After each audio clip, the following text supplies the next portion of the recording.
Hello students, कैसे हैं आप सभी स्टूडेंट्स। हमारा टॉपिक चल रहा है थ्री डायमेंशनल ज्योमेट्री। और थ्री डायमेंशनल ज्योमेट्री में लास्ट क्लास में हमने डिस्कस किया था about the equation of plane in intercept form. Clear.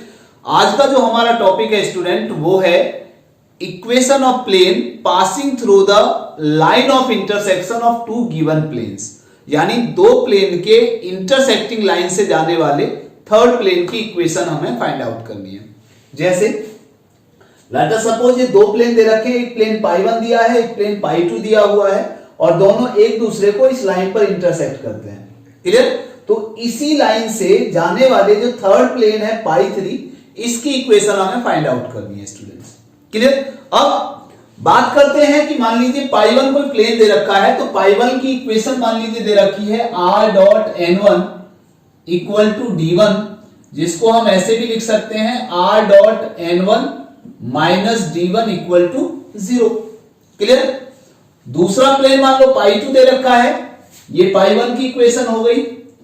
पाई 2 जो दूसरा प्लेन है इसकी इक्वेशन है मान लीजिए r dot n2 equal to d2, इसको हम ऐसे भी लिख सकते हैं r dot n2 minus d2 equal to 0। Clear. अब इन दोनों प्लेन की मान लीजिए सपोज ये इसकी इक्वेशन है और इसकी इक्वेशन हमें दे रखी है।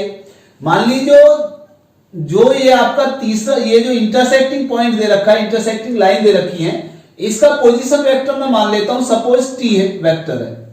क्लियर।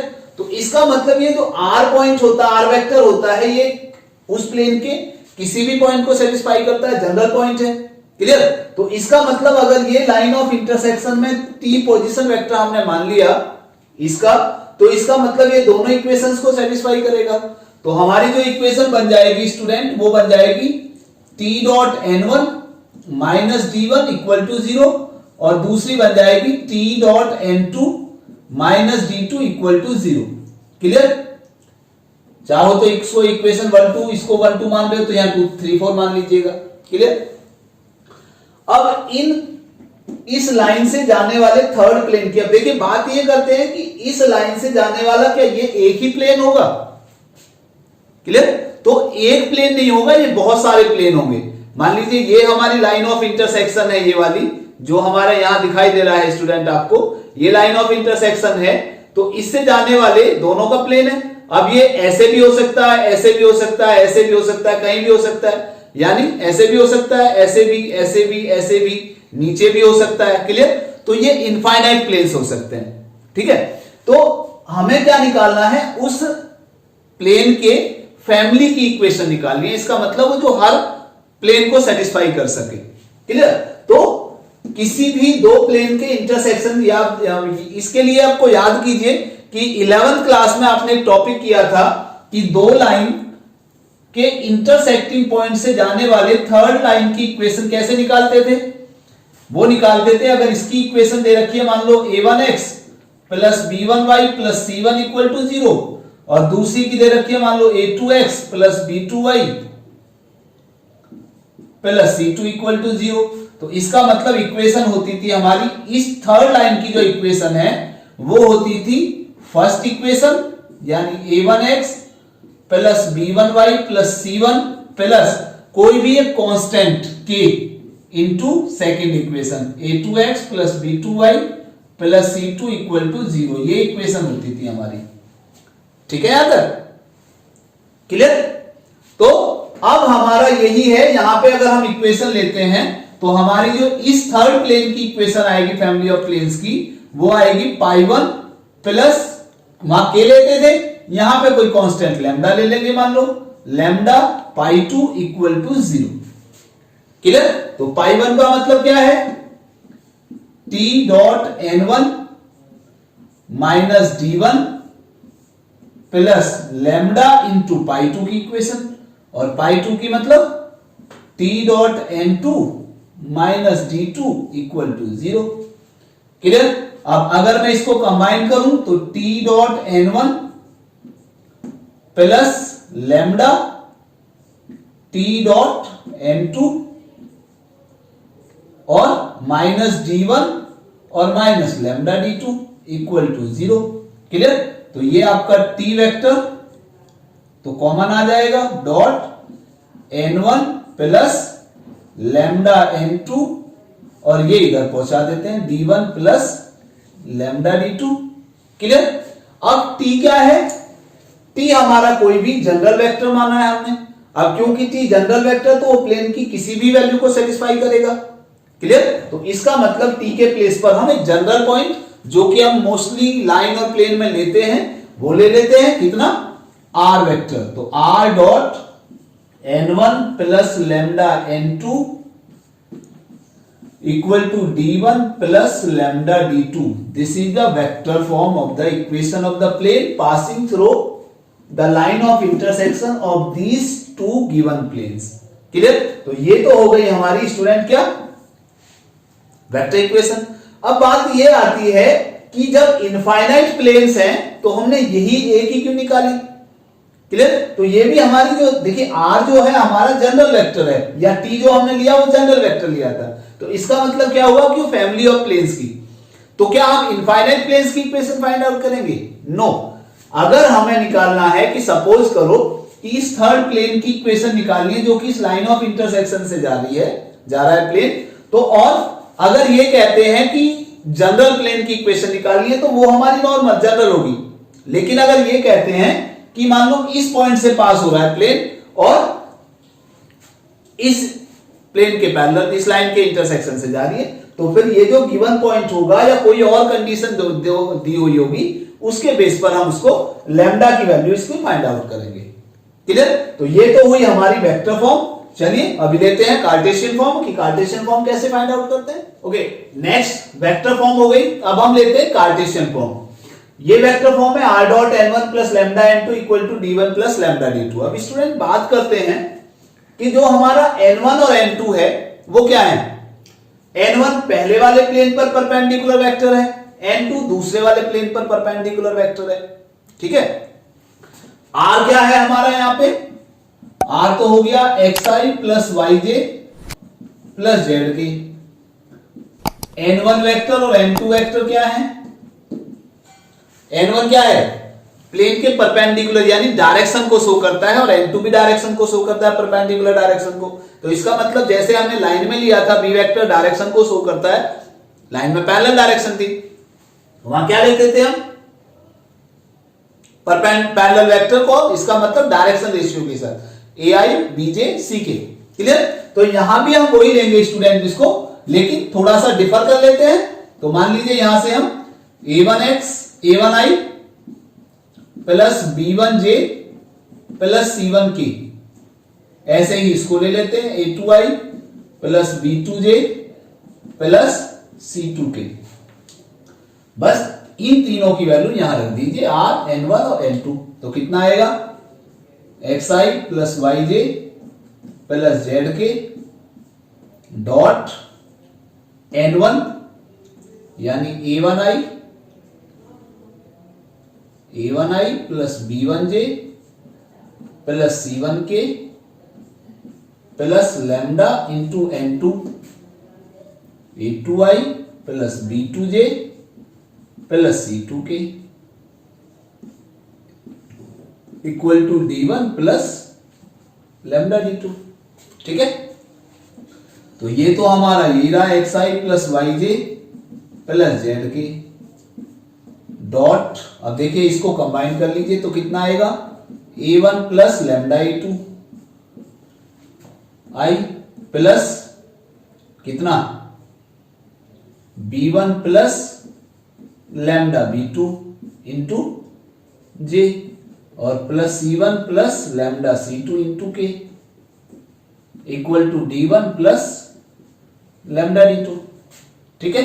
तो इसको डॉट प्रोडक्ट निकाल दीजिए अलग से, तो कितना आएगा a1 plus lambda a2 into X Y Z आ जाएगा आई जे की जगह बस खाली, b1 plus lambda b2 into Y और plus c1 plus lambda c2 into Z equal to d1 plus lambda d2। तो ये हमारी कार्टेशियन फॉर्म आ गई।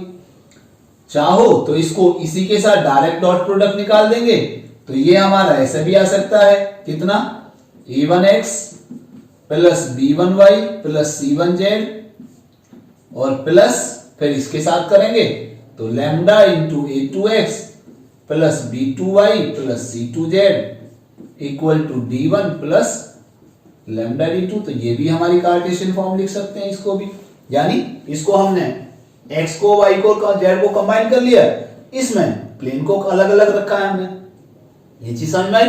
तो अगर हमारा सपोज करो डायरेक्ट भी दिया हुआ है, ये तो हमने वेक्टर फॉर्म से निकाला, अगर हमें डायरेक्ट कार्टेशियन फॉर्म दे रखी है यानी a1x plus b1y plus c1z minus d1 equal to 0 और a2x plus b2y plus c2z minus d2 equal to 0। तो यहां से हम क्या करेंगे, d1 d2 तो उधर पहुंच जाएगा, तो ये इंटू लैम्डा, देखिए ये प्लस लैम्डा इंटू ये, तो ये आ जाएगा a1x plus b1y plus c1z और plus lambda into a2x plus b2y plus c2z और इक्वल टू ये इधर पहुंच जाएगा तो d1 प्लस लैम्डा d2। तो डायरेक्ट भी हम कार्टेशियन फॉर्म में अगर दे रखिए तो डायरेक्ट कार्टेशियन फॉर्म में कन्वर्ट कर सकते हैं, ठीक है। तो ये हमारी हुई equation of plane passing through the line of intersection of two given planes, clear. तो वेक्टर फॉर्म में भी और कार्टेशियन फॉर्म में भी। तो अब हमें क्या करना है कि जो भी कंडीशन हमें दे रखी होगी, दो प्लेन दे रखे होंगे, उनके प्लेन इंटरसेक्शन से जाने वाले थर्ड प्लेन की इक्वेशन हम in the terms of lambda निकाल लेंगे, but under the given condition we have to find out the value of lambda and then write down the value of lambda in these forms, that we will get the required equation of the plane। तो चलिए इस पर एक दो examples ले लेते हैं। Okay, example लेते हैं। Find the vector equation of the plane passing through the intersection of the planes r dot i plus j plus k equal to 6 and r dot 2i plus 3j plus 4k equal to -5 and passing through the point 1,1,1 यानी 1,1,1 से पास हो रहा है, clear. तो अब देखिए जरा ध्यान से, दो इक्वेशन हमें दे रखे हैं r dot n1 equal to d1 और r dot n2 equal to d2, ठीक है। तो यहां से हमारा n1 कितना आ गया, i plus j plus k, n2 कितना हो गया 2i plus 3j plus 4k, ठीक है। और d1 कितना हो गया, d1 इक्वल टू हो गया 6 और d2 इक्वल टू हो गया -5, क्लियर। तो इक्वेशन ऑफ प्लेन क्या है, r dot then the equation of plane passing through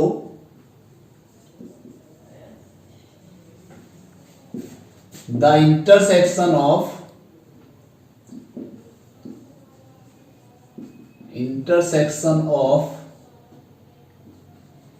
two given planes कितना होगा, r dot n1 plus lambda n2 equal to d1 plus lambda d2, ठीक है, यही होगी। अब बस n1 n2 d1 d2 की वैल्यू यहां से रख दीजिए, तो कितनी इक्वेशन आ जाएगी, r डॉट n1 कितना है i plus j plus k plus lambda into n2 2i plus 3j plus 4k, ठीक है। और इक्वल टू लैम्डा d1 कितना है, d1 है हमारा 6 और प्लस लैम्डा d2 यानी -5 लैम्डा आ जाएगा। अब देखिए ये कह रहा है कि ये जो प्लेन की इक्वेशन हम फाइंड आउट कर रहे हैं, ये प्लेन हमारा इस पॉइंट से पास हो रहा है, तो पॉइंट का मतलब है कि we have to convert this equation in Cartesian form. तो पहले हमें इसको कार्टेशियन फॉर्म में कन्वर्ट करना होगा, क्लियर। तो कितना ले सकते हैं हम इसको, r डॉट कितना आएगा, r dot 1 plus 2 lambda into i 1 plus 3 lambda into j 1 plus 4 lambda into k और इक्वल टू हो गया 6 माइनस 5 लैम्डा, ठीक है। कार्टेशियन कन्वर्ट करना है तो आर का मतलब एक्स आई वाई जे जेड के, तो यहाँ पे आई जे के की जगह बस क्या आ जाएगा, एक्स वाई जेड आ जाएगा, ये आपको बता रखा ऑलरेडी। तो कितना आ जाएगा 1 plus 2 lambda into x, 1 plus 3 lambda into Y और 1 plus 4 lambda into Z equal to 6 minus 5 lambda. इसको चाहो तो आप इक्वेशन 1 मान सकते हो, इसको चाहो तो इक्वेशन 2 मान सकते हो। अगर आपको लैम्डा की वैल्यू अब निकालनी है, लैम्डा की वैल्यू तो हम कार्टेशियन से निकाल पाएंगे, क्लियर। तो अगर ये यहां कह रहा है, वैसे ऐसी बात नहीं है कि हम उससे नहीं निकाल सकते, हम जो आर वेक्टर दे रखा है वो जनरल वेक्टर आ जाता हमारा, इसकी जगह हम रख देते वो आई प्लस जे प्लस के, उससे भी सॉल्व हो सकता था। बेटर होगा कि हम कार्टेशियन में लेके एक्स वाई जेड की वैल्यू निकाल लें। अब लैम्डा की वैल्यू निकल जाएगी, तो अगर आपको वेक्टर फॉर्म चाहिए तो इसमें रख दीजिएगा, कार्टेशियन फॉर्म चाहिए तो इसमें डायरेक्ट रख लीजिए, वो आपके ऊपर डिपेंड करता है, क्लियर। अब सिंस प्लेन 2 पासिस थ्रू, कौन से पॉइंट से पास हो रहा, 1 1 1 से, या ये कह सकते हो कि this point lies on this plane 1 1 1, तो ये पॉइंट इस इक्वेशन को सेटिस्फाई करेगा। तो इसका मतलब 1 plus 2 lambda into x, 1 plus 3 lambda into Y और 1 plus 4 lambda into Z equal to 6 minus 5 lambda, ठीक है। तो ये हो जाएगा 1 plus 2 lambda, 1 plus 3 lambda, 1 plus 4 lambda, 6 minus 5 lambda. तो 3 और 2 5 और 4 9, 9 और 5 14 लैम्डा इक्वल टू 1 और 1 2 और 1 3, और ये 6 इधर है तो 3 उधर जाके माइनस का हो जाएगा, तो 3 आ गया। तो हमारी वैल्यू लैम्डा की कितनी आ गई, दैट इज 3/14, क्लियर। अब लैम्डा की वैल्यू यही रख दीजिए इस इक्वेशन में, तो कैसे आएगा जरा देखिए।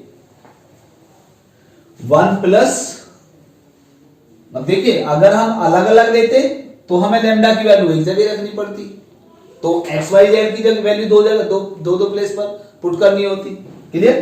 तो कितना आएगा 1 प्लस 2 इंटू कितना 3/14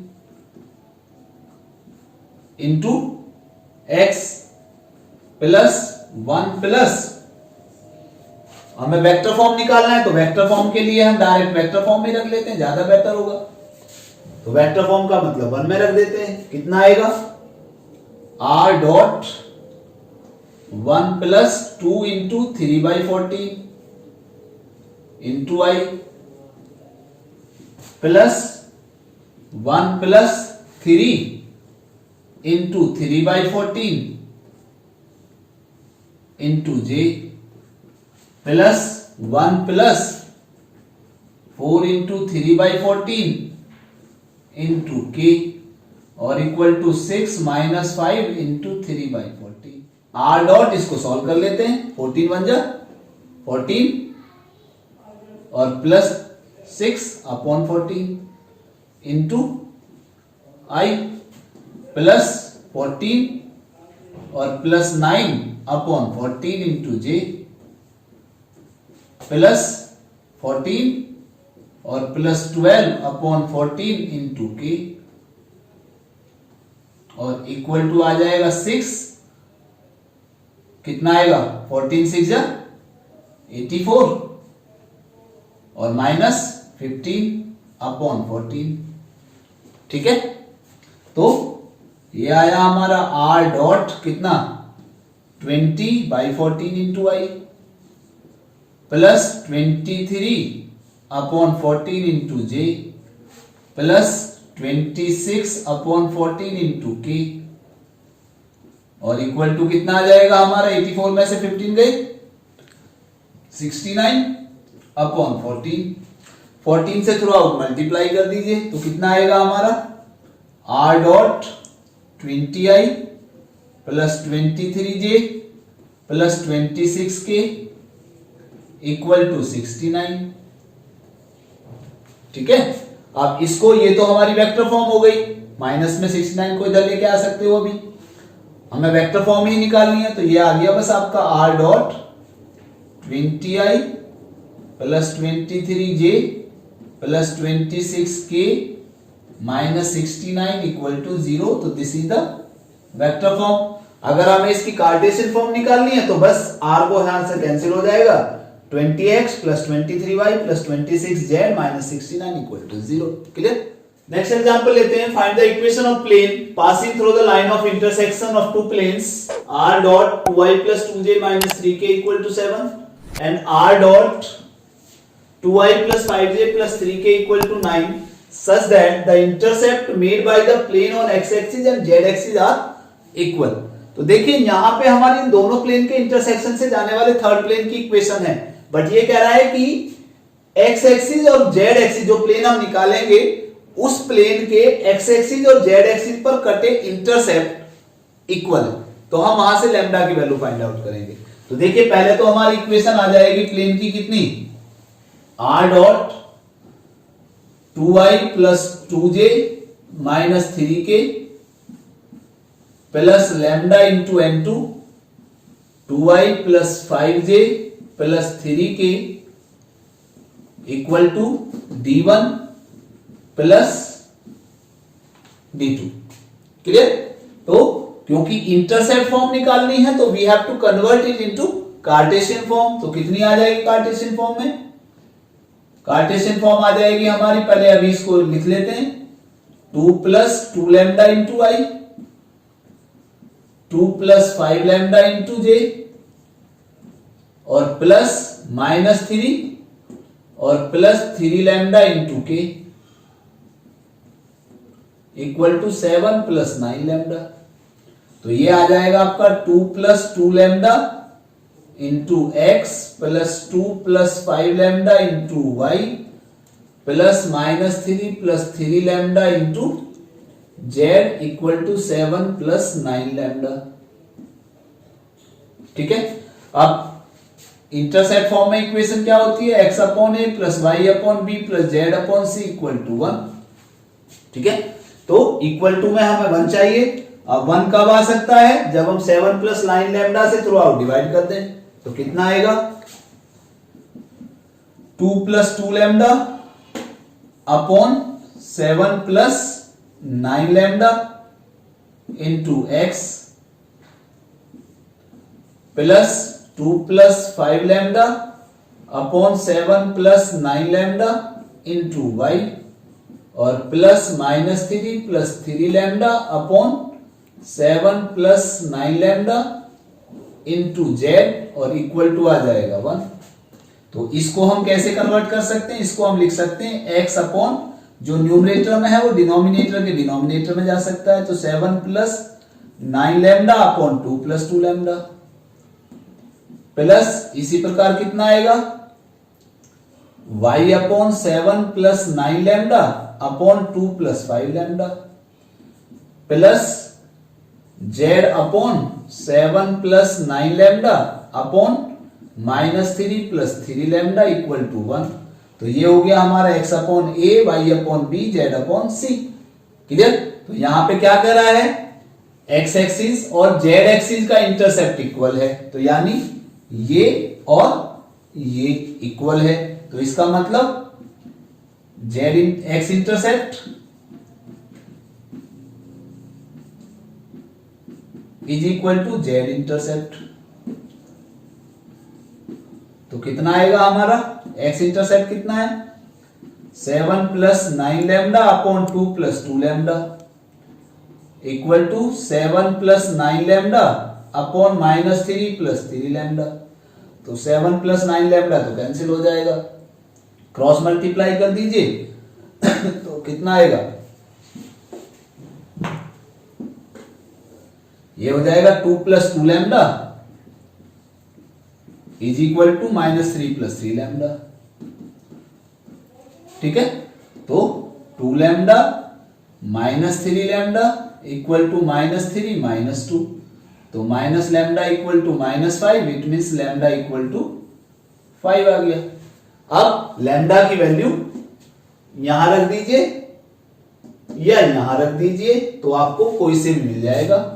वेक्टर फॉर्म निकाल लेते पहले, तो वेक्टर फॉर्म वाले में रख लीजिए। तो कितना आएगा, आर डॉट कितना 2 + 2 लैम्डा, तो 5 × 10 + 2 12y,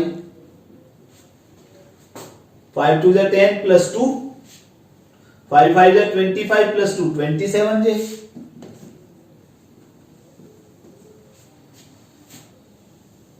5 × 3 = 15 - 3 that is 12k plus का, और इज इक्वल टू 7 + 9 9 7 9 5 = 45 और 45 और 7 दैट इज 52। क्लियर? तो ये तो हो गई हमारी वेक्टर फॉर्म r डॉट, चाहो तो 3 से, लेकिन इधर नहीं डिवाइड होगा तो ऐसे ही रख लेंगे 27j + 12k - 52 = 0। तो ये तो हमारी हो गई वेक्टर फॉर्म। अब इसमें देखिए इक्वेशन ऑफ प्लेन कह रहा है, ना वेक्टर के लिए कह रहा है ना कार्टेशियन के लिए कह रहा है। तो अगर किसी में नहीं पूछ रहा कोई भी, तो वेक्टर निकालकर उसकी नेक्स्ट लाइन में कार्टेशियन फॉर्म लिख दीजिए, दोनों वेक्टर है। क्लियर? तो ये आ जाएगा आपका 12x + 27y + 12z - 52 = 0। This is the Cartesian form and this is the vector form. Clear? तो स्टूडेंट ये था हमारा topic, equation of plane passing through the line of intersection of two given planes. Clear? उम्मीद करता हूं कि आपको ये पूरी तरह से समझ में आ गया होगा। चलिए अब नेक्स्ट टॉपिक की तरफ चलते हैं। नेक्स्ट टॉपिक जो हमारा आएगा, छोटा सा टॉपिक होगा, वो टॉपिक होगा हमारा कोप्लेनरिटी ऑफ टू लाइंस, यानी दो लाइन के एक ही प्लेन में होने की कंडीशन क्या होगी। ठीक है? तो मिलते हैं हमारे नेक्स्ट टॉपिक।